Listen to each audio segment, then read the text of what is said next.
Bapakku dulu kerja sekitar mungkin lebih dari 20 tahun di Bis Raharja.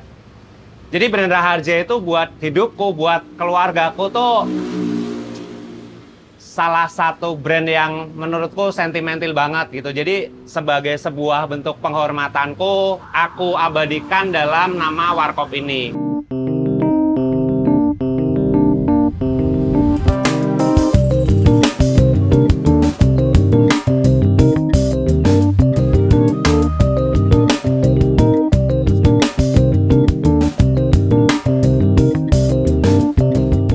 Perkenalkan, nama saya Gilang Ramadan. Saya di Warkop Raharja sebagai pembuat warkop dan pengelola.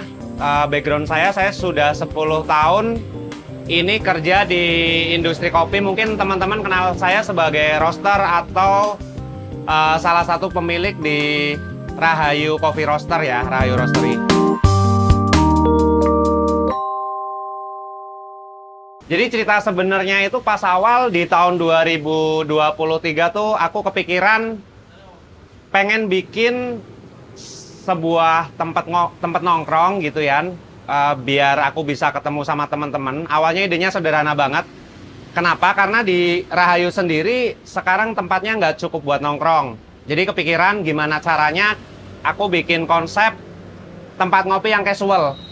Kebetulan aku seneng koleksi vinil ya.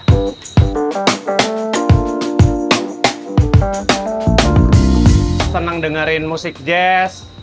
Kemudian aku memang sukanya dari dulu nongkrong di tempat-tempat yang casual di pinggir jalan, mungkin kalau sekarang istilahnya street coffee gitu ya. Street coffee yang ringan. Nah, aku kepikiran buat kayaknya oke deh kalau misalnya bikin sebuah warung kopi, bukan coffee shop, karena aku pengen lebih casual, lebih egaliter gitu. Terus koleksi-koleksi vinilku aku taruh di sini. Jadi pikiranku pas awal aku pengen kebayang banget setelah kelar kerja, aku pulang, mandi, terus ke tempat warungku sendiri kan, lebih fleksibel. Habis itu dengerin musik jazz sambil minum kopi. Cuman di tengah perjalanannya, yang tadinya aku pikir aku cuman provide teman-temanku yang pada pengen ketemu aku, pengen nongkrong gitu ya. Ternyata masyarakat Jogja gitu, Audion respon warkop ini dengan baik. Kalau misalnya ditanya inspirasinya dari mana, mungkin Warkop Raharja ini menggabungkan antara warung kopi tradisional, karena kita juga provide beberapa produk kayak kopi tubruk gitu ya. Kita punya kopi susu tubruk, kita juga ada menu soda gembira ya. Jadi menunya memang beneran menu warkop. Kita jual dari harga 8.000.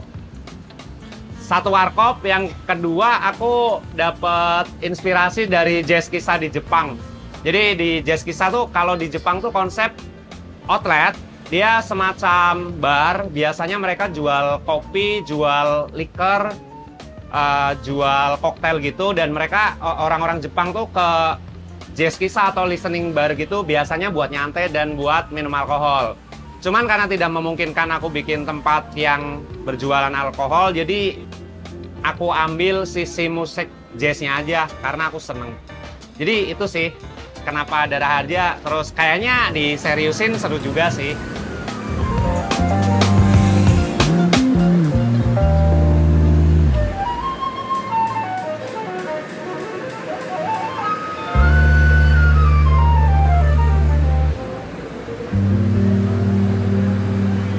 Jadi, kenapa namanya Raharja itu?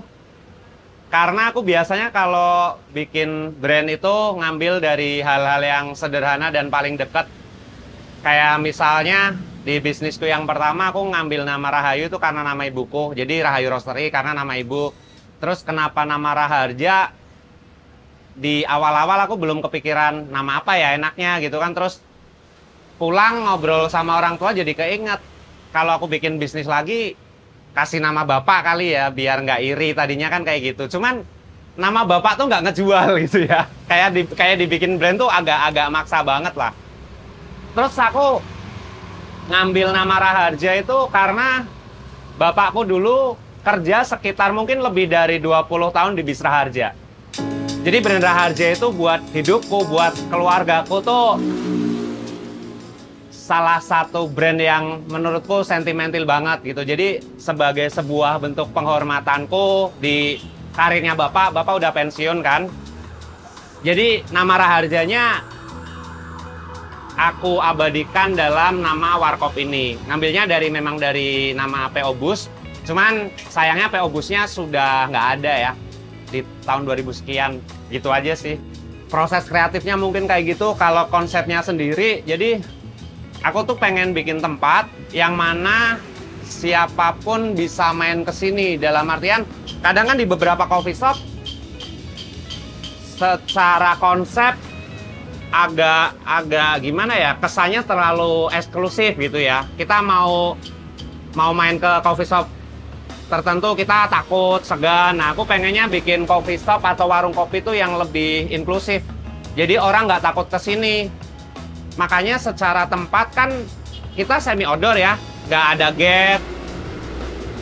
Jadi lebih inklusif. Itu yang pertama. Terus yang kedua, karena aku lama di produk kopi, aku pengen provide minuman-minuman yang setidaknya proper secara kualitas gitu. Jadi kami produk bagus, harganya affordable, semua kalangan bisa masuk.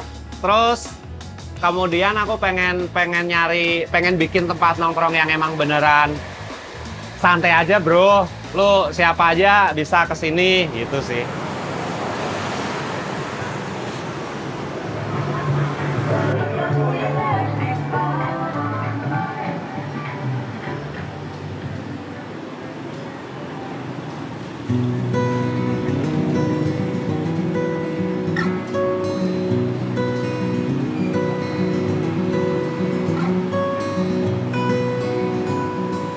Sebenarnya sebelum mendirikan Rahayu Roaster itu aku pernah bikin angkringan, Mas. Jadi namanya angkringan Kopdar gitu ya. Di Tugu tahun 2014-an aku bikin angkringan, terus kemudian memutuskan untuk berhenti, fokus di Rahayu itu dari tahun 2015. Karena pada saat itu aku ngerasa aku harus belajar lebih banyak di kopi.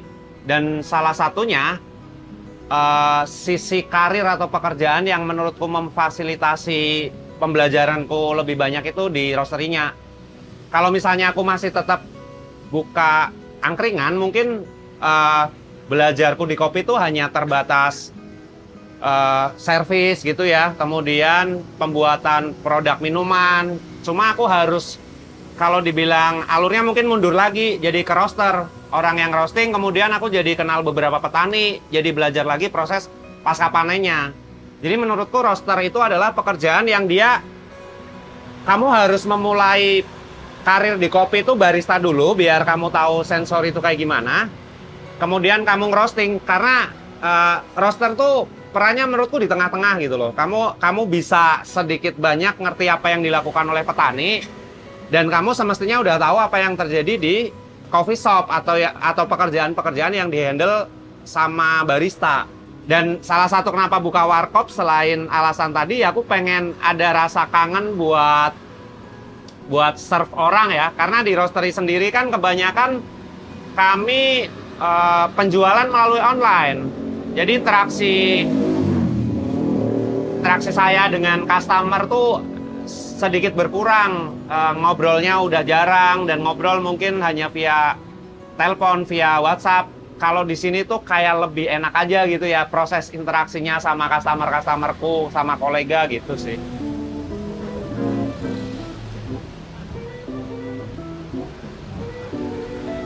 Kalau kopi paling realis di sini selama bulan November ya, kita ngelihatnya ada kopi filter V60 Arabica single origin sama es kopi susu gula aren. Jadi kadang kalau gula arennya naik, biasanya filternya turun dan sebaliknya. Itu sih, tetap black coffee. Nah, jadi selain kopi-kopi di depan itu dari Rahayu, aku juga sebenarnya punya koleksi nih. Koleksiku aku simpenin di freezer. Ini ada beberapa dari Ethiopia. Kemudian ini ada Lohasbin. Ada roastery jadi lain juga kok. Ini kopi Relo. Sama satu lagi nih yang lagi ada. Las Flores Pink Bourbon.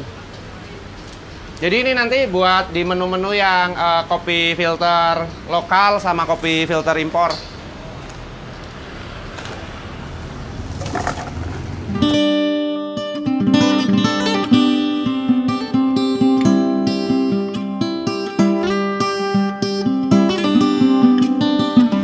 Jadi kopi Geisha itu kan salah satu kopi yang langka ya, boleh dibilang. Geisha itu kan dia varietas kopi Arabica dan kuantitas tanamannya sedikit dan rasanya eksotis. Yang dimaksud rasa eksotis itu kurang lebihnya, kalau buat gambaran awam, dia rasa kopi tapi nggak kayak rasa kopi gitu loh. Misal kalau kita ngomongin kopi pabrikan kan ya, kopi instan kan ya gitu ya, pahit sama manis kalau pakai gula. Nah, biasanya orang yang pertama kali nyobain Geisha tuh malah bingung, kopi kok rasanya nggak kayak kopi. Nah, itu salah satu keunikan Geisha itu ada di flavor. Jadi selain rare, dia secara flavor juga lebih eksotis. Mungkin kalau kita nyebutnya floral ya, ada dominasi floral, kadang rasa-rasa buah-buahan kayak stroberi, kemudian jasmine, lavender, itu yang bikin kopinya mahal. Karena rasanya enak. Rasanya bagus sih, karena enak kan relatif ya. Matcha boleh kita bilang spesialnya karena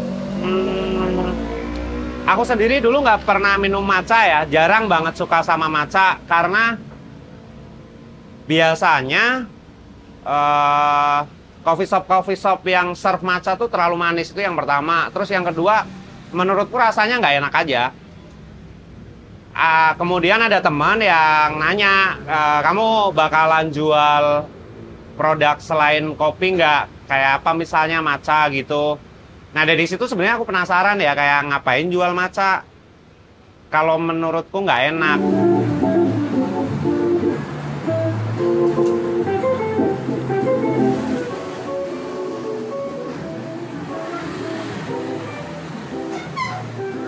Kayak apa sih enaknya? Karena nggak puas, aku makin penasaran. Akhirnya aku googling, aku lihat-lihat di YouTube. Matcha itu hampir mirip sebenarnya sama kopi. Dia punya banyak kualitas atau grading. Ternyatanya yang selama ini sering aku minum, yang beredar itu, memang grade-nya kurang bagus. Jadi secara flavor pun nggak menarik. Di matcha itu ada kurang lebih jadi sekitar 3 grade. Grade yang pertama atau paling tinggi itu ceremonial matcha. Itu yang paling bagus, mungkin kalau di kopi specialty gitu ya. Terus bawahnya ada culinary grade atau latte grade gitu. Terus bawahnya lagi ada, aduh aku lupa, pokoknya yang paling bawah lah, kayak semacam komersial juga gitu. Nah itu penggunaannya juga beda. Kalau seremonial itu mereka biasanya serve hanya pure bubuk matcha sama air. Nah aku ngambil grade yang di bawahnya culinary.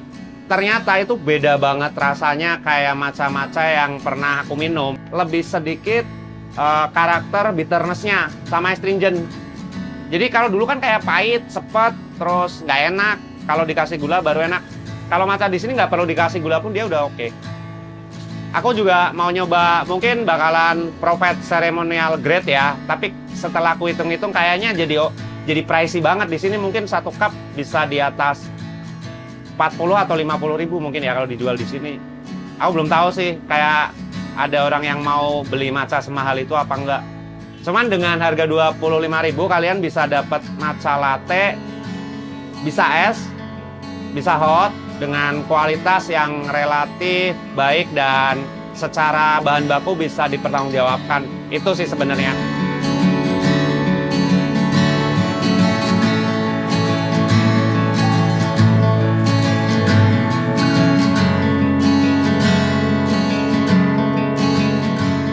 Kalau kita ngomongin segmen market ya, pertama awalnya aku memang agak berekspektasi cuman orang-orang yang hobi kopi aja ya yang di sini, karena aku juga di sini kan barnya terbuka. Kamu mau nyeduh di sini boleh, kamu mau bawa produk sendiri, misalnya kamu punya roast bean, punya koleksi kopi, kamu boleh seduh di sini, punya alat boleh. Jadi memang tadinya tempat buat bar yang terbuka dan saling sharing gitu ya. Tapi ternyata kan teman-teman yang kesini beberapa kali kebetulan followersnya banyak. Jadi mereka kesini ternyata bikin konten dan rame gitu. Akhirnya kan teman-teman yang bukan dari peminum kopi, bukan dari hobi, bukan teman-teman komunitas juga akhirnya pada kesini. Jadi kalau sekarang sih ya aku menerima aja ya siapapun yang datang ke sini toh. Kalau misalnya mau kesini dan nyari kopi yang cukup serius, kita juga provide. Kalau misalnya mau ngobrol, mau sharing, kita juga terbuka. Kalau cuma mau nongkrong, mau hangout sama teman-temannya, kita juga memperbolehkan siapapun buat datang ke sini sih. Jadi memang nggak ada batasan, akhirnya segmen marketnya siapa yang ke sini, siapapun boleh ke sini.